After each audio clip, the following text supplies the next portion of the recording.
সুপ্রিয় শিক্ষার্থীবৃন্দ, আসসালামু আলাইকুম। কেমন আছো সবাই?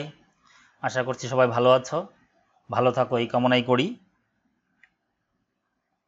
ম্যাথস ফিজিক্স ল্যাবের পদার্থবিজ্ঞান ক্লাসে সকলকে স্বাগত জানাচ্ছি। আমি মোহাম্মদ আবুল বাশার, সহকারী অধ্যাপক, ইসলামিয়া সরকারি কলেজ, সিরাজগঞ্জ।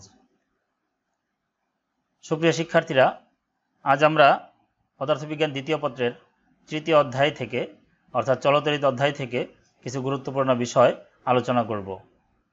এই পাঠ শেষে তোমরা কি কি করতে পারবে আমরা একটু দেখে নেই। কোষের অভ্যন্তরীণ রোধ এবং তড়িৎচালক শক্তির মধ্যে সম্পর্ক বিশ্লেষণ করতে পারবে। বর্তনীতে কোষের শ্রেণী ও সমান্তরাল সংযোগ ব্যাখ্যা করতে পারবে। তড়িৎ কোষ, তড়িৎ কোষ তোমরা সবাই চেনো, জানো। আমরা এইভাবে বলি, যে যন্ত্রের সাহায্যে রাসায়নিক শক্তিকে তড়িৎ শক্তিতে রূপান্তরের মাধ্যমে অবিরাম তড়িৎ প্রবাহ পাওয়া যায় তাকে তড়িৎ কোষ বলে। এখানে রাসায়নিক শক্তি তড়িৎ শক্তিতে রূপান্তরিত হয় এবং এর ফলে অবিরাম তড়িৎ প্রবাহ পাওয়া যায়।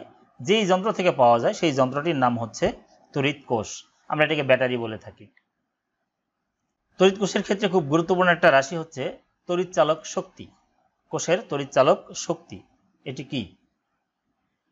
কোষযুক্ত একটি বর্তনীর কোনো একটি বিন্দু হতে একটি একক ধনাত্মক আধানকে কোষ সহ সমস্ত বর্তনী ঘুরিয়ে আবার পূর্বের অবস্থানে ফিরিয়ে আনতে যে পরিমাণ কাজ সম্পন্ন করতে হয় তাকে কোষের তড়িৎচালক শক্তি বলে।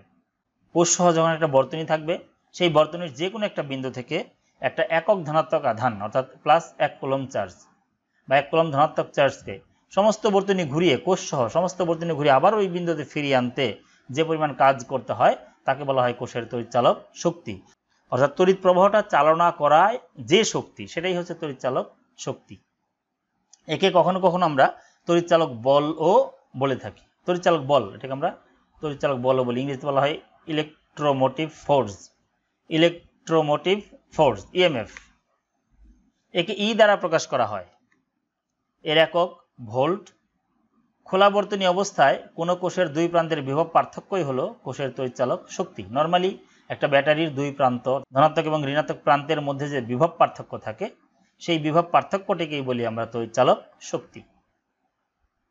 কোষের অভ্যন্তরীণ রোধ আরেকটি গুরুত্বপূর্ণ রাশি।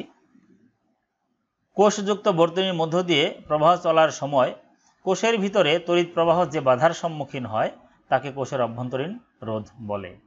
আমরা জানি যে একটা কোষ কি করে, তড়িৎ প্রবাহ সাপ্লাই করে, সরবরাহ করে, অথচ সেই কোষের ভিতর দিয়ে যখন তড়িৎ প্রবাহিত হয় সেই কোষের ভিতরে কিন্তু সেই প্রবাহটা বাধাগ্রস্ত হয়, অনেকটা বাতির নিচে অন্ধকারের মতো আর কি। তো যাই হোক, এই কোষের ভিতরে তড়িৎ প্রবাহ যে বাধার সম্মুখীন হলো সেই বাধাটিকে বলি আমরা কোষের অভ্যন্তরীণ রোধ। একে স্মল আর দ্বারা প্রকাশ করা হয়ে থাকে। এর একক ওহম, যেহেতু রোধ একক তো ওহমই হবে। সরল বর্তনী কি? একটি মাত্র কোষ এবং একটি মাত্র রোধ নিয়ে যে বর্তনী গঠিত তাকে বলা হয় সরল বর্তনী। একটি মাত্র কোষ থাকবে আর একটি মাত্র রোধ থাকবে। একটি মাত্র কোষ এবং একটি মাত্র রোধ নিয়ে যে বর্তনী গঠন করা হয় সেটাই হচ্ছে সরল বর্তনী। চিত্রে আমরা দেখতে পাচ্ছি এখানে একটা কোষ রয়েছে ব্যাটারি, একটি রোধ রয়েছে লাইট বাল্ব, যেটা এই কোষ এবং লাইট বাল্বটা আমরা একটা তার দিয়ে যুক্ত করে দিয়েছি। এটি একটি সরল বর্তনী। সরল বর্তনীর ক্ষেত্রে আমরা যদি তড়িৎ প্রবাহ নির্ণয় করতে চাই যে বর্তনী প্রবাহ মাত্রা কত, এই যে বর্তনীটা আমরা দেখছি এই বর্তনীর ভিতর দিয়ে কী পরিমাণ তড়িৎ প্রবাহিত হচ্ছে সেই প্রবাহ মাত্রার মানটা হবে I=E/R+R। I=E/R+R, যেখানে I হচ্ছে প্রবাহ মাত্রা, E হচ্ছে কোষের তড়িৎচালক শক্তি, R হচ্ছে বহিস্থ রোধ এবং স্মল r হচ্ছে কোষের অভ্যন্তরীণ রোধ। তাহলে এই চারটা রাশি আমাকে জানতে হবে। কি? রোধের সমবায়। এসএসসিতে তোমরা পড়ে এসেছো রোধের সমবায় কি, তারপর আমাদের একটু জানতে হবে।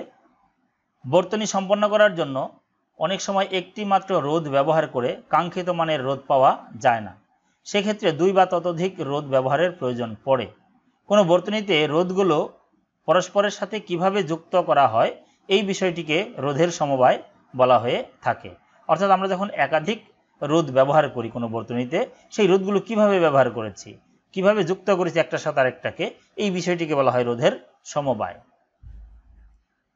সমবায়ের প্রকারভেদ, রোধের সমবায়কে দুই ভাগে ভাগ করা হয়ে থাকে, যথা শ্রেণী সমবায় এবং সমান্তরাল সমবায়, সিরিজ কম্বিনেশন, প্যারালাল কম্বিনেশন। শ্রেণী সমবায়টা কি সেটা আমরা একটু জানি। পাশের চিত্রের ন্যায় যখন দুই বা ততোধিক রোধকে সংযোগ দেয়া হয় তখন এই ধরনের সমবায়কে শ্রেণী সমবায় বলে। একটু খেয়াল করো, এখানে তিনটি রোধ রয়েছে, R1, R2 এবং R3। এই তিনটি রোধকে পর পর সংযোগ দেওয়া হয়েছে। এখানে যেভাবে সংযোগটা দেওয়া হয়েছে, অর্থাৎ এটা প্রথম রোধের দ্বিতীয় প্রান্ত দ্বিতীয় রোধের প্রথম প্রান্তের সাথে, আবার দ্বিতীয় রোধের দ্বিতীয় প্রান্ত তৃতীয় রোধের প্রথম প্রান্তের সাথে যুক্ত করা হয়েছে। এই ধরনের সমবায়কে বলা হয় হচ্ছে শ্রেণী সমবায়। শ্রেণী সমবায়ের ক্ষেত্রে তুল্য রোধের মান নির্ণয় করার জন্য আমরা এই সমীকরণটি ব্যবহার করে থাকব। তুল্য রোধ মানে হচ্ছে এই যে তিনটি রোধ এখানে রয়েছে, এই তিনটি রোধ মিলে আসলে একটি রোধের মতো কাজ করছে। এই তিনটি রোধের পরিবর্তে একটি রোধ যদি আমরা ব্যবহার করতাম এবং এতে যদি একই কাজ আমরা পেতাম, তাহলে ওই রোধটিকে বলা হবে এই তিনটি রোধের তুল্য রোধ। এবং শ্রেণী সমবায়ের ক্ষেত্রে তুল্য রোধের রাশিমালা হচ্ছে এটি, RS = R1 + R2 + R3, অর্থাৎ এখানে RSটা হচ্ছে তুল্য রোধ। সমান্তরাল সমবায়। পাশের চিত্রের ন্যায় যখন আমরা তিনটি রোধকে সংযোগ দিয়ে থাকি তখন এই ধরনের সমবায়কে বলা হয় রোধের সমান্তরাল সমবায়। এখানে খেয়াল করো, এখানে কিন্তু আর আগের মতো একটার পর একটা যুক্ত করা হয়নি। এখানে কি করা হয়েছে, প্রথম দ্বিতীয় তৃতীয় তিনটি রোধেরই প্রথম প্রান্তগুলা এক বিন্দুতে এবং দ্বিতীয় প্রান্তগুলো অন্য আরেকটা বিন্দুতে যুক্ত করা হয়েছে। ফলে এই ধরনের সমবায়টিকে বলা হয় হচ্ছে সমান্তরাল সমবায়। সমান্তরাল সমবায়ের ক্ষেত্রে তুল্য রোধের মান নির্ণয় করার জন্য নিচের সমীকরণটি ব্যবহৃত হয়ে থাকে। এই ক্ষেত্রে যদি সমান্তরাল সমবায়ের ক্ষেত্রে R1, R2, R3 এর তুল্য রোধ যদি RP হয়, তাহলে আমরা লিখতে পারি 1/RP = 1/R1 + 1/R2 + 1/R3। এখানে R1, R2, R3 মান জানা থাকলে আমরা RP এর মানটাও বের করতে পারবো। তড়িৎ কোষের সমবায়। সমবায় তো আমরা ইতিমধ্যে জেনে ফেলেছি। বর্তনী সম্পন্ন করার জন্য অনেক সময় একটি মাত্র কোষ ব্যবহার করে কাঙ্ক্ষিত লক্ষ্য অর্জন করা সম্ভব হয় না। সেই ক্ষেত্রে দুই বা ততোধিক কোষ ব্যবহার করার প্রয়োজন পড়ে। কোনো বর্তনীতে কোষগুলো পরস্পরের সাথে কিভাবে যুক্ত করা হয় এই বিষয়টিকে কোষের সমবায় বলা হয়ে থাকে।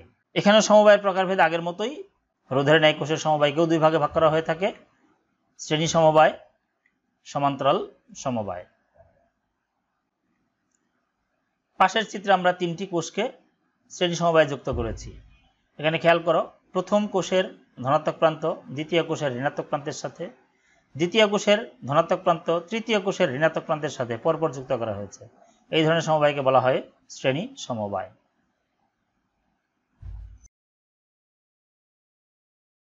শ্রেণী সমবায়ের ক্ষেত্রে আমরা যখন বর্তনী প্রবাহ নির্ণয় করব তখন আমরা এই সমীকরণটি ব্যবহার করব, I = NE/R + NR। এখানে n হচ্ছে বর্তনীতে সংযুক্ত কোষের সংখ্যা, অর্থাৎ একটা বর্তনীতে কতগুলো কোষ আমরা যুক্ত করেছি তার মান হচ্ছে n। সমান্তরাল সমবায়। পাশের চিত্রের ন্যায় যদি আমরা কোষগুলোকে সংযুক্ত করি তাহলে এই ধরনের সমবায়কে বলি আমরা কোষের সমান্তরাল সমবায়। খেয়াল করো, এখানে সবগুলো কোষের ধনাত্মক প্রান্তগুলো a বিন্দুতে এবং সবগুলো কোষের ঋণাত্মক প্রান্তগুলো b বিন্দুতে যুক্ত করা হয়েছে। তাহলে এই ধরনের সমবায়কে বলা হবে সমান্তরাল সমবায়।